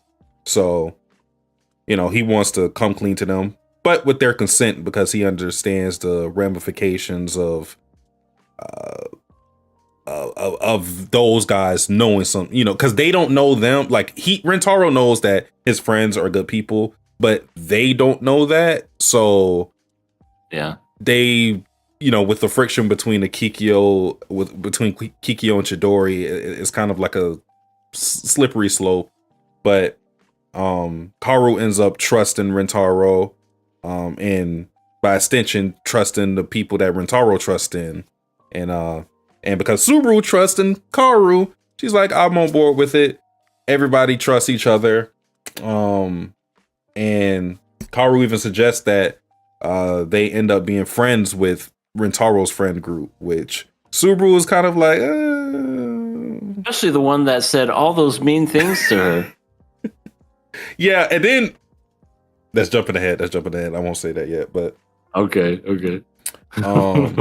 So yeah, that whole thing happens, and Rintaro's being, he spills his guts, and his friends are listening. The whole thing about him basically saying, "I love these guys, and I want to be open and honest with them." And they're like, so heartfelt. Are you crying? No. I'm not crying. I'm not a bitch. Yeah, they end up leaving, and Rintaro offers to walk Kaoru and Subaru home. I think they declined initially. They need to stop declining situations. Like, every situation where the girl's like, I want to walk home alone, I'm like, can you just walk with her anyways? Because this shit keeps happening. Because yes, we get the classic, and when I say classic, I mean we talking about as classic as one of the things that we'll reference in another anime. Classic, like yo raps and hip hop. We get What's I call up? them the romance budding rapists. But this time we don't even see them. We see the senpais of the romance budding rapists. Wow. They had to tell their mommies and daddies. Yeah. Which Senpai. and the thing is too, they don't even show up and go like, oh yeah, we're just here to protect their honor or whatever. They establish themselves as rapists as well. So it's not even like one of those things to where like I'm just here because you beat up my friends. No, they basically say like, no, we're on the same shit that they are on, because they go, hey, we're here to beat you up. What do they go to? I don't know. I don't even know if they're like Can't be grown the same people. school. So like, you don't even know if they're grown people. yeah. Because Saku was like, when he looked at the romance budding rapist, he was like, oh, you're older than us. So if they're older than them, I'm assuming Rintaro and Kaoru are first years, and that those people are second years and then these people are third years. I'm assuming that's the dynamic, but I'm not sure exactly. These could be dropouts. These could be people who graduated for all I know. But what I do know is, they just like, we're on the same type of shit because Rentaro sees the situation for what it is. He's like, all right, I'm about to get in a fight. Can you at least let me walk these two home? If you guys have an issue with me, right? Let me walk them home. And he's like, nah, that's boring. How about we beat your ass and then we have fun with them? And I'm like, oh my God. they just can't help themselves. They just love having fun with these ladies. They're doing it in very wrong ways. It's like, the funny thing is, even though they're the romance buddy rapists, maybe they're not even rapists. They really just want to take them out for like an arcade. They literally, it's actually innocent. Like in a different timeline, they beat Rentaro up, and then they're like, and then the next scene you see is them at Chuck E. Cheese or some shit. Yeah, they're just like, see, we just wanted to have fun with you. God, what do women think we want to do more than that? I don't know, man. Must be the way that we approach women. I mean, yeah, because one dude pulls up behind Subaru and he's like, silver hair. Oh, yeah, that guy's a creep. Yeah, there's the whole fucking Charlie Angel shit. It's just funny how, like, they'll say stuff like, we just want to have fun with you. And it's like, all right, we know what that means. I don't even know why you're skirting around the thing. But yeah. They show up and they're not taking no for an answer, and they're like, yeah, we're about to do this. And then that's when Usami initially shows up and stops one of the guys from harassing Subaru. Punch. And then we see the rest of the friends there. They're like, yeah, we're just here conveniently. Like, we what's up? And they offer to take care of all of these guys, and they tell Rentaro to take Kaoru and Subaru back home or to the station. And he ends up taking them on their offer and promising to explain things later. And from there, they handle the business. Yes, and this was like I said, this was the part of the anime where I was genuinely surprised. I was like, whoa. You mean they actually handled their business? Because I was waiting for something to happen where 2 minutes later, Rentaro's walking, and then, I don't know, maybe the big bad guy, the boss. The biggest one went there and said, we're not finished. We took care of your friends. Or something stupid like that. Mm-hmm. And that never happened. He never even had to look back. He didn't even have to like turn twice to say, are they okay? He actually even mentioned and said, I feel bad for the other guys. Yep. I feel bad for them, actually. And the original romance buddy rapists, the RBRs, that, started this whole thing, were cowering behind a tree. And it's like, I don't know. Stuff like that just always drives me crazy, whether it be real life or in shows or whatever. You started this whole shit, and now you go ahead and you tell on your senpai, and you don't even have the decency to confront everything that's going on. You're hiding like cowards.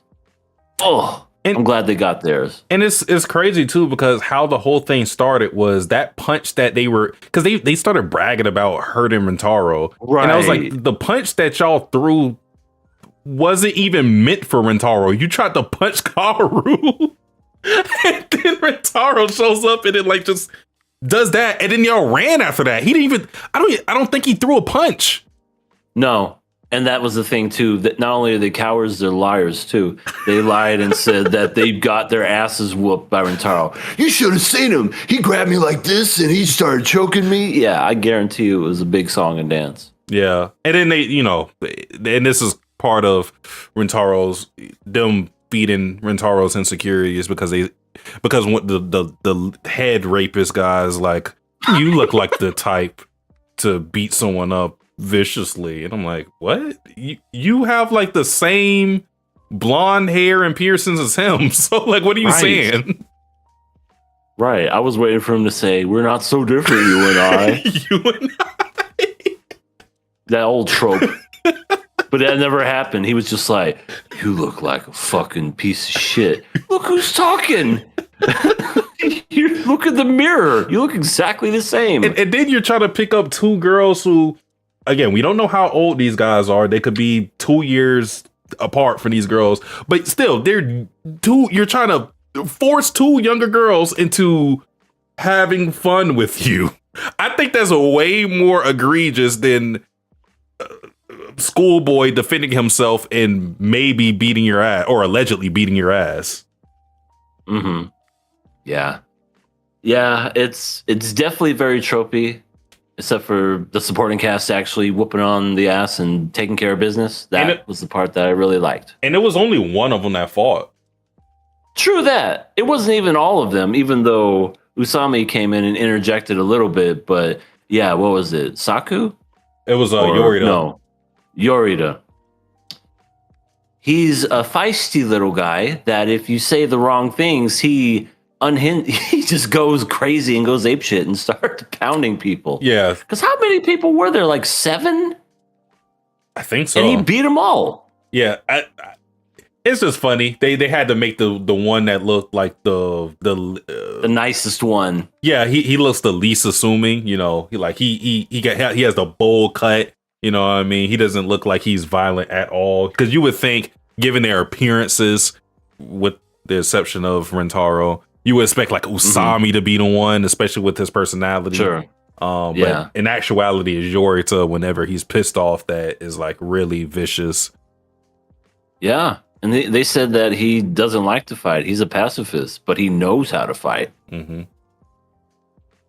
I mean, that's the whole reasoning and logic behind, what is it, karate, kung fu, is that you never use it unless you have to. Mm-hmm. And that was one of those things where it's like, I have to do it. They talk shit about Rentaro, my buddy, my pal, and now you're going to get it.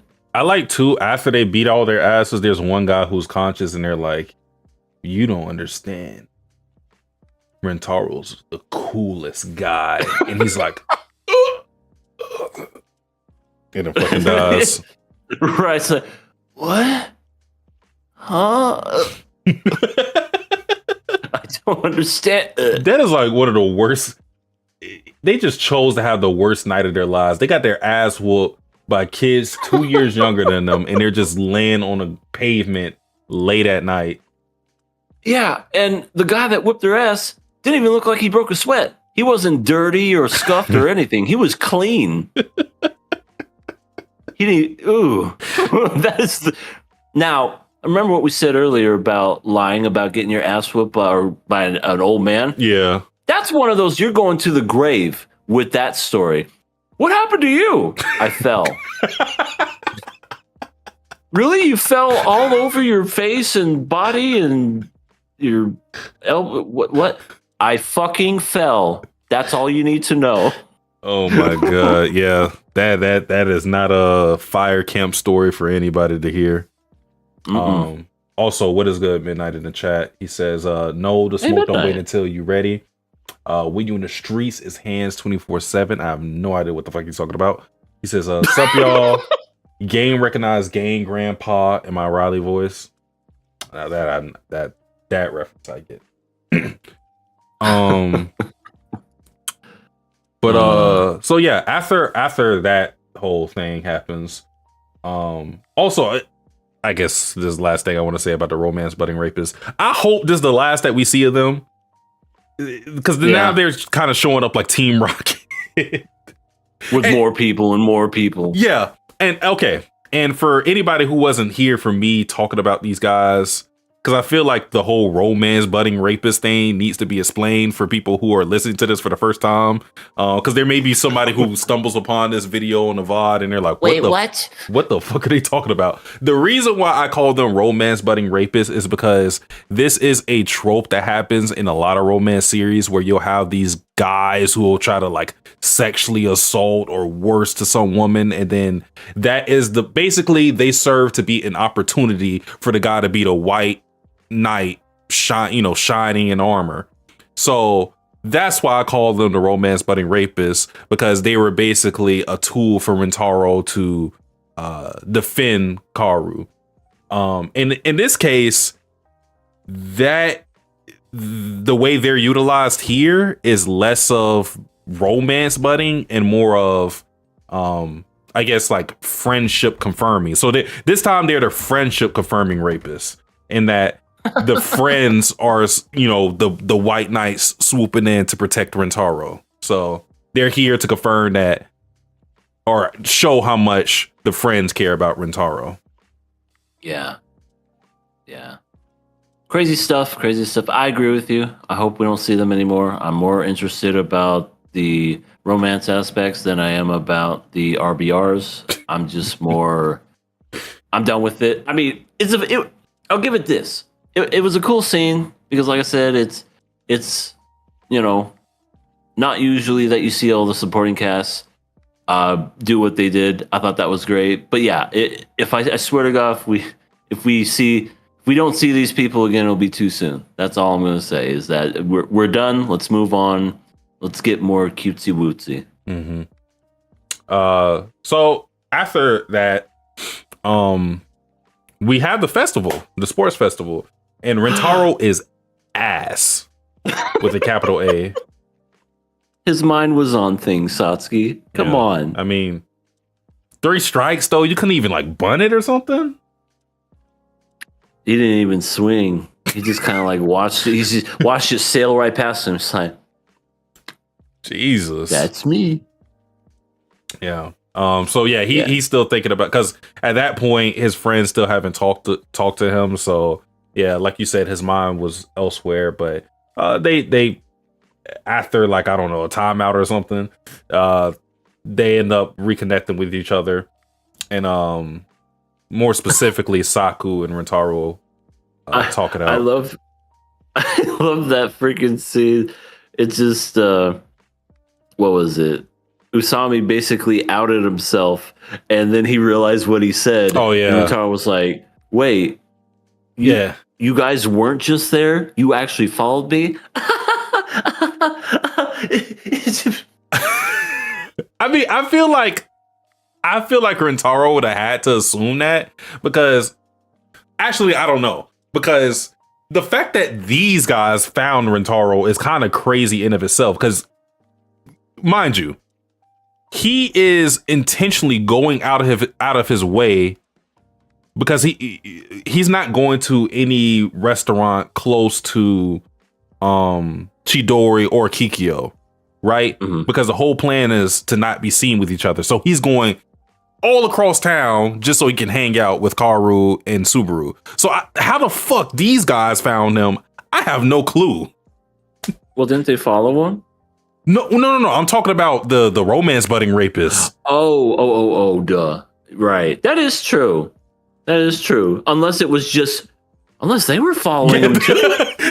you just see you see like a shot of his friends Usami and Arrest like stalking them, and then there's like another scene where it pans out even more, and then they're stalking them.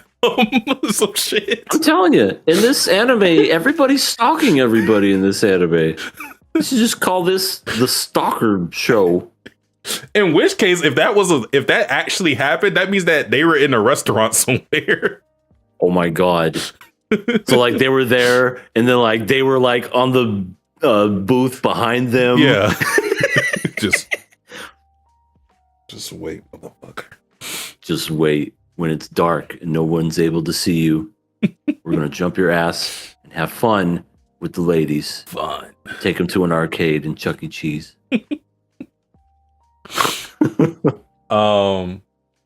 Yeah. Saku and Rintaro apologize to each other. Sweet scene. Yeah. I did really enjoy Saku. Saku might be my favorite of the friends. Probably because I think I can kind of relate to him a little bit. I did like the scene too. This is going back, but when he confronted the romance budding rapist, and he was like, he called him out for hiding. He was like, "You guys started this shit, and you're hiding behind a tree, calling your senpais for help." You know, like what's with that? And you know, he's he's a shit talker. He's always talking shit. Absolutely. Yeah. Absolutely. But yeah, he basically told Rintaro, open up your ears. I'm only going to tell you this once. I forgot what it was he said, so I guess I need to open my ears more. But it was something along the lines of like, you know, like we're all good friends. We care about you. I care about you. You're my best friend, or something along those lines. Basically, he was opening up, basically saying that I appreciate you and I care about you. Yeah. Yeah. He just showing how much he cares about his whole friend group, and kind of why he felt so slighted that Rintaro didn't trust him, because of how much he values all of his friends. So yeah. That was that scene, and you know, they both reconciled and everything was good after that. So good, in fact, that Rintaro finally got his head in the fucking game. He finally hit that walk-off home run, and he knew it was a home run too, because he wasn't running. He did the Barry Bonds, hits it, and then just starts walking. It's just a light jog. That's when it's gone. He fucking crushed it. Yeah, and then that's how the episode ends, and this may be my favorite episode of this whole series. Like, it just made that much of an impression on me. Like, I've liked everything about the series so far.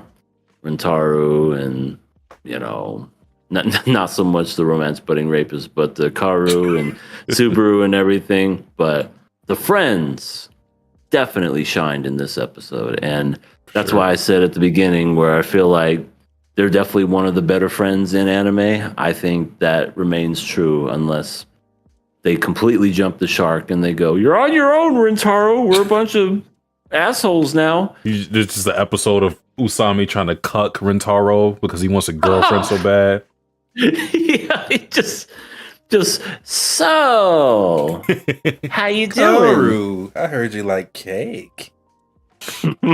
Well, I make my own homemade cake. You want to come over to my yeah. If that happens, then I'm gonna go, what the fuck happened? This is what their friends were supposed to be.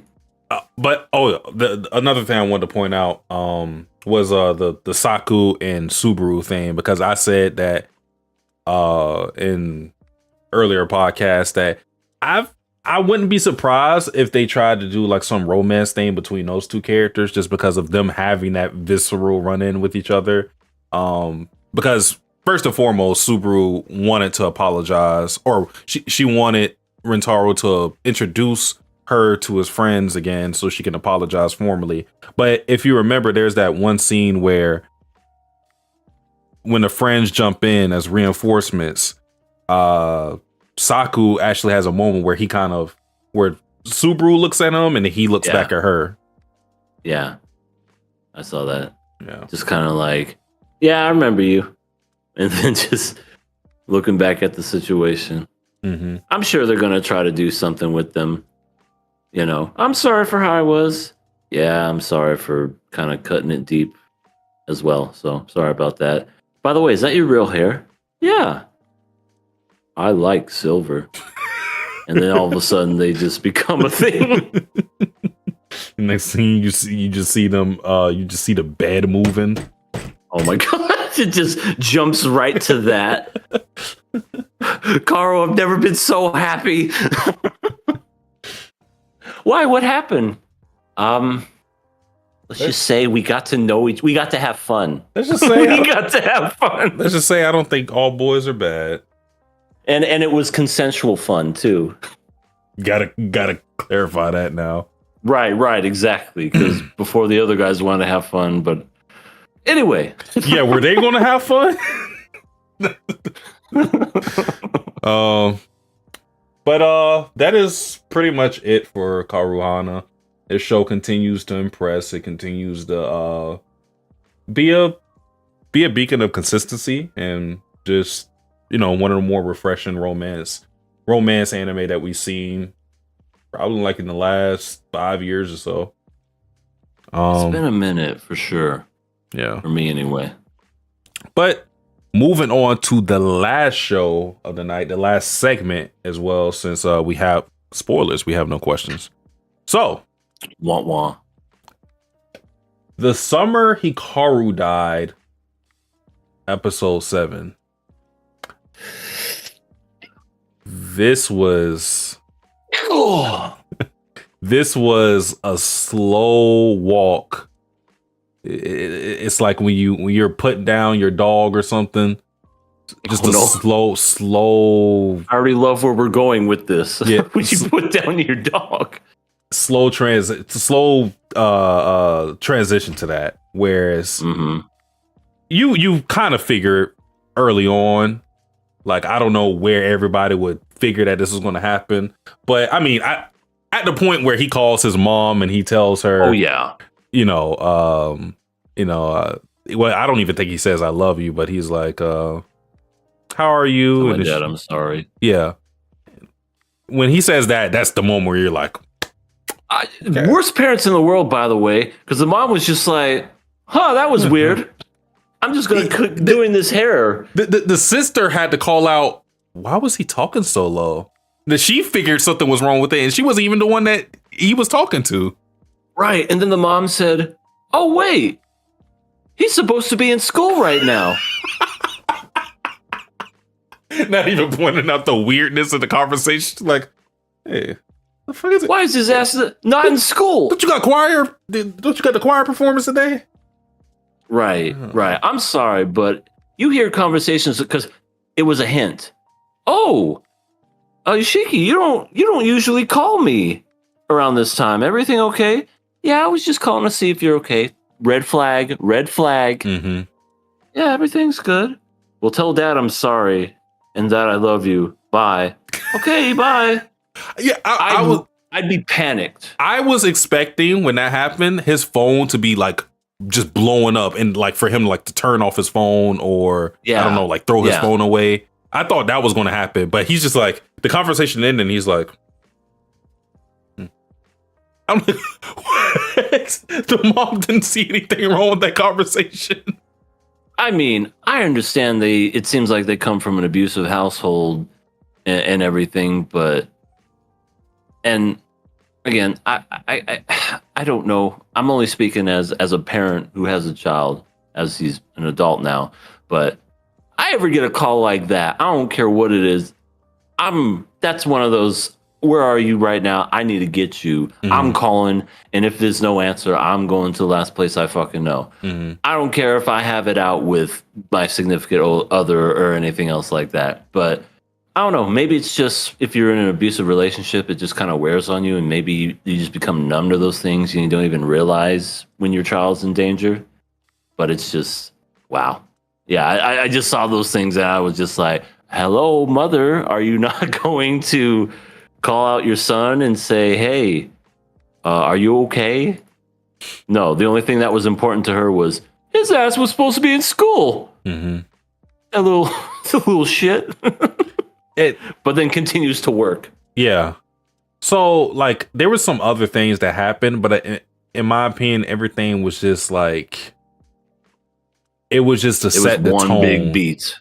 It was to set the tone of the situation, because it's showing like normal school life going on. Everybody's doing their choir performance, and the choir performance itself set as a backdrop for the big build up for Yoshiki to do what he ended up doing in this episode.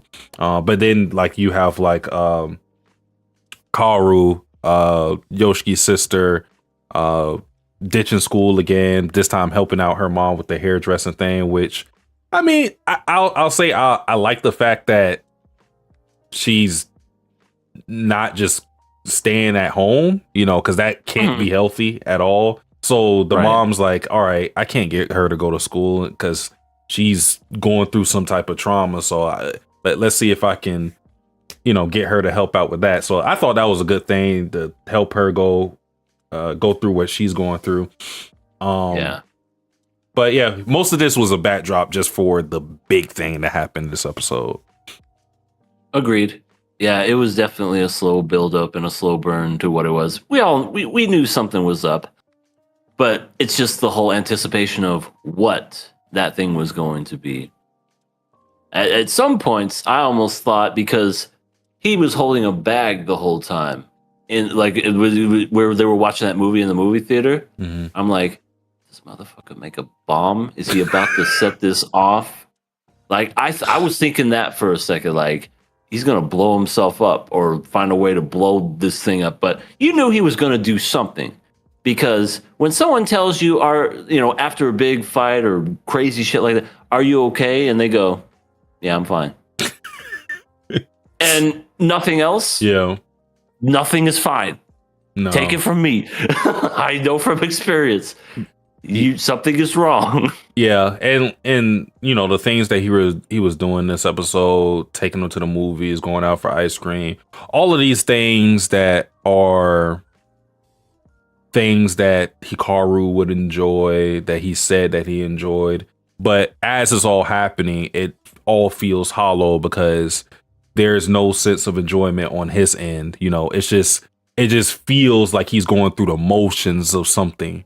And what that something ended up being. Reveal. He attempts to kill Hikaru. And Goes fails. for the classic knife. Yeah. He goes right in for the it. heart too. Yeah. Which honestly, fuck how Hikaru feels in this instance, since he's kind of like a monster. That had to be a very hard thing for Yoshiki to go through. You can't you can only imagine your friend. Yeah. That is, and you could tell like he was horrified by it. He did it. He collapsed to the floor, saw the blood on his hand, and was freaking out as it all just kind of like enveloped over his like emotions. Just like, oh my god, what have I done? Yeah. And then after he did it, he was just like, "Of course you didn't die. I thought I would try." And then Hikaru was like, "What? Why did you do that? I mean, because I wanted to give you a nice last day before I killed you, but it doesn't mean anything. So please kill me instead." And then that was even sadder because basically it's one of those, I lost my friend and I can't kill him, so just take me. My life's miserable. That was awful. Yeah. So Yoshiki at least at that point felt that there was no rehabilitating this monster anymore. Something that he already tried to do, but because he couldn't see the value of human life in that situation with Sako, he felt that this was like his civic duty almost to try to take him out. And after he fails, like you said, he wants to be killed, crushed with all that guilt that he went through trying to stab somebody that looks like his, exactly like his best friend. I mean, just the act of killing another person, in of itself would give you that, would give you a reaction like that. Yeah. So he's in complete despair, and this is the turning point of the entire series.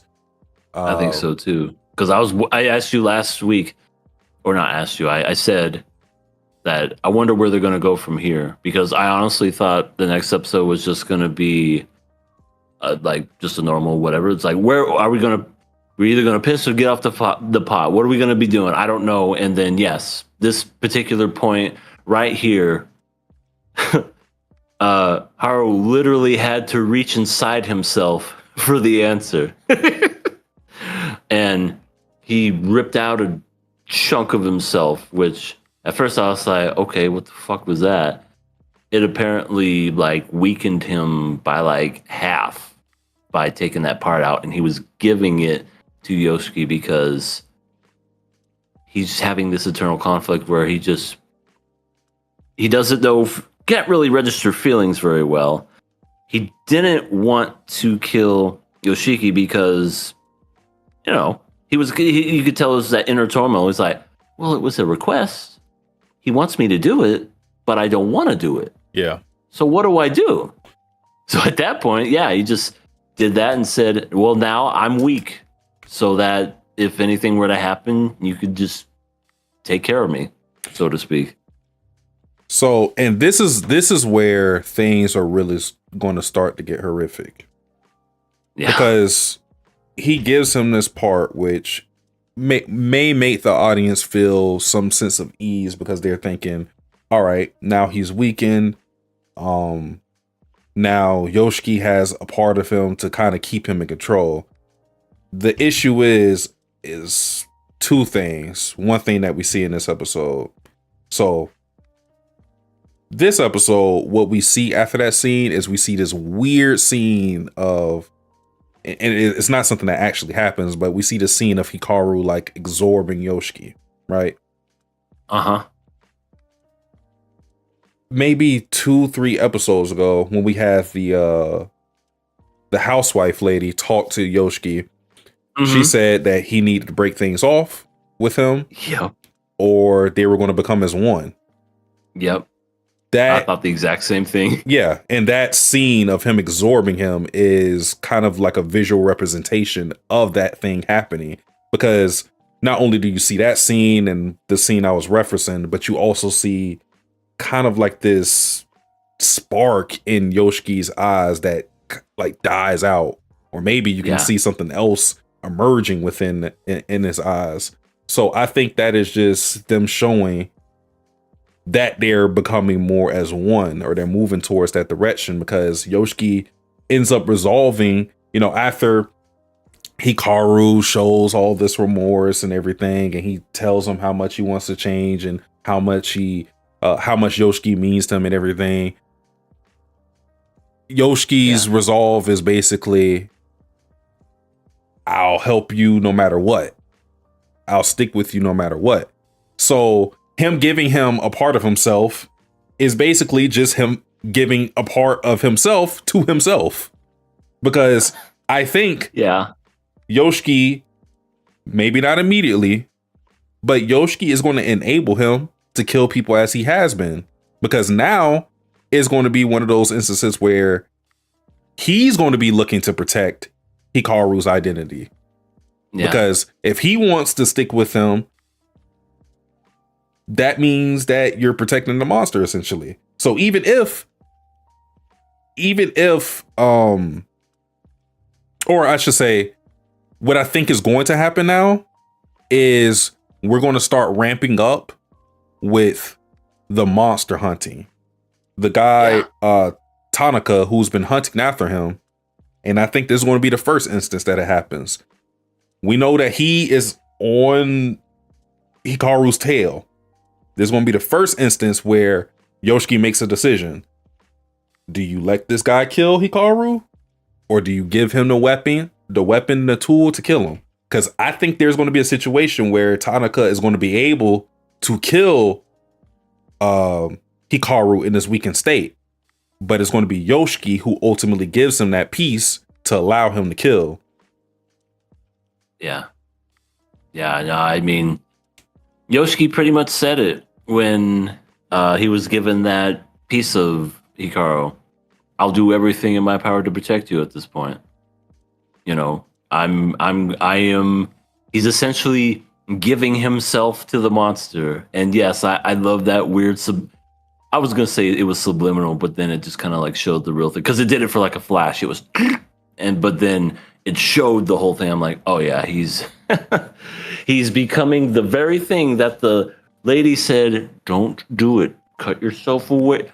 I love how teenagers don't listen to adults. It's just, it's a tale as old as time. It really is. Yeah. And now Yoshiki is completely fucked. He's going to probably get more dark marks around his arm because he's inside Hikaru chest cavity. And I don't know. I almost don't see this happening a happy ending. No. I really do think that this is shaping up to be a depressing ending where the monster wins. Hikaru has been dead, but Yoshiki gets absorbed, becomes one with the monster, and then this monster just probably eats the whole village. That's how it ends. Yeah, I just think starting now, we're going to see, because the monster has been the monster, Hikaru. I think now we're going to see the monster that dwells within Yoshiki, because, becoming complacent with this monstrosity, and there's only a matter of time before you start enabling it, and then there's only a matter of time before you start encouraging it. And then at that point, you're just as bad as him, because now you have the key to his monster powers in your hands. And how is that going to be handled? Well, like I said, I think Tanaka might be one of the victims that we see. Or even if it's not Tanaka, it's going to be somebody that figures things out. Yeah, I think Tanaka maybe will be one of the last ones if he does die. I would suck if they built him up as being this, like Monster Hunter, and then he's like the first one to die. I'd be like, what a waste of a character. But no, I definitely think there's going to be more. They're going to definitely ramp up the deaths. They're going to ramp up the weird factor, and it's going to fall off the rails. And not in a bad way, like the old saying goes when it comes to shows. I just mean as far as like hiding the fact that he's a monster. It's going to completely just be absurd to the point where everybody knows and they're just trying to hide at this point. Yeah. Well, so that is the summer Hikaru died. I think we're going to get into really, really dark. I think this show has already showed itself to be dark, but I think we're really going to start ramping things up from this point on. This is the anime where in the universe it's not Hunter x Hunter. It's Monster. Yeah. So. That's how dark it is. Also, by the way, speaking of that, just really quick, how accurate is that Hunter x Hunter spoof?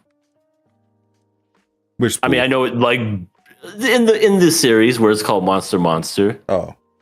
I know it like barely showed like maybe 2 seconds of it or whatever, but do they look like the characters? Does it seem like Hunter x Hunter reference? I didn't really get to see it. You have a picture of it? Yeah, they were watching the movie. The movie was Monster.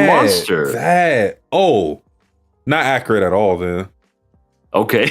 I just wanted to make sure because I was assuming it was Hunter x Hunter because it was called Monster, but it looked like the characters that were from that series. So, okay, I just wanted to make sure. I know you're the Hunter x Hunter aficionado. Yeah, I had to see it again because I was even thinking about that as I was watching it. But I like from my memory of those two characters that they showed, didn't really. Oh, my bad. I don't know. It was just something that I saw whenever, because in my mind I'm like, okay, we're slowly building up to whatever is gonna happen with Yoshiki and Hikaru. What is Monster? Is that like Hunter x Hunter? I don't know. It's just something that popped into my head. But anyway, that is essentially the end. Unless you had something. No, I got nothing for this show. Man, this is gonna get depressing. If it already isn't. I wanted to say this random. We're done with all the shows and stuff. Recently, on my stream, I watched all of Bakano, all 16 episodes of Bakano. It was a fun time. It was a really fun time. Yeah. And you watched it again?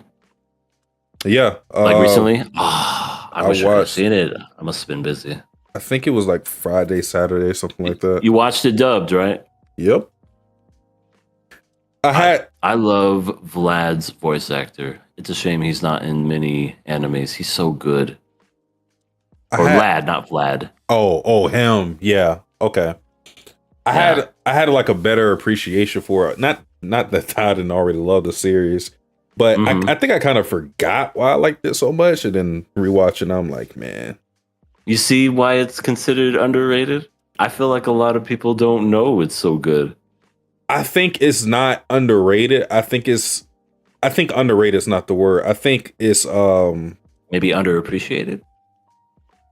under or like not as popular as maybe it warrants. Because when I think of underrated, I think people see it and they don't recognize how good it is. I think most people who watch Baccano enjoy it well because I don't really hear a lot of bad things about Baccano. So I guess like I guess just not like in a surface, like it's not popular enough, like kind of underground type of thing. Yeah, I just never understood how Durarara got like 3 seasons, like years after the first season, and Baccano, you have this gem, this masterpiece, doesn't even get a continuation, and it so would have deserved it. I think Durarara has more of the traditional anime appeal. Like not only in the designs, but just like even like how like some of the characters we have like high schoolers in Durarara, you know what I mean? Like even like just how the characters look, you know. Baccano too, what worked against it in its popularity is the non-linear storytelling. Because if you watch that though. Yeah, no, I'm not saying it's a bad thing, but I think that's not appealing for people going into it. Because I had to, you know, when I was watching it with people, we watched the first episode, and I'm sitting here like, yeah, they're not going to get any of the shit because it just jumps from this to this to this. So you got to kind of like explain it. Baccano is one of those shows that you appreciate retroactively, or you know, during the second rewatch or whatever. That's when you really start to get to appreciate everything that it did. I agree. But yeah, I just think it doesn't have that the casual appeal that Durarara had.